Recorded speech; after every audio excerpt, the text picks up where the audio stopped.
ऐक ना, मी विचार करते केस कापावेत.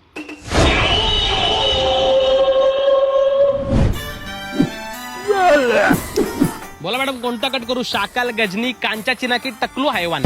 अरे हे काय करतोयस तू? अगं केस कापायचेत ना तुला? हो. अगं मग टकलीच करतो ना तुला, भुंडीच बनवतो. परत केस कापायचं टेन्शनच नाही. अरे तसं नाही, बस थोडेसेच कापायचे.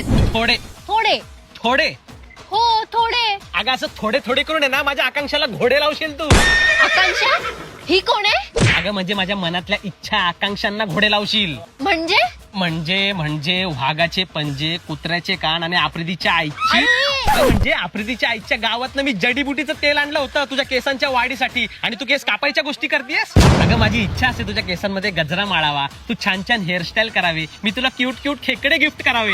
ए खेकडे नाही, क्लचर म्हणतात त्यांना. हा तेच ते. एवढे आवडतात तुला माझे केस? हा मग, आणि फक्त मलाच नाही, माझ्या पुतण्याच्या शाळेत आहे ना निबंधाची स्पर्धा होती. तिथं बाकीच्या मुलांनी काय विषय घेतले? माझं गाव, माझे मित्र, माझी आजी. आणि आमच्या पठ्ठ्यानी काय केलं माहितीये का? माझ्या काकीचे केस, त्याचा पहिला नंबर आला. त्या दिवशी तू प्रेमाने माझ्यासाठी जेवणाचा डबा घेऊन आली होती, तेव्हा जेवताना घासामध्ये तुझा केस आला, तो मी नूडल सारखा करून गिळला. हा, आणि शी करताना पण बाहेर येऊन नाही दिला. एवढं प्रेम आहे माझं तुझ्या केसांवर. ठीक आहे बाबा, नाही कापत, पण मला आहे ना काहीतरी क्यूट हेअरस्टाईल करायची आहे.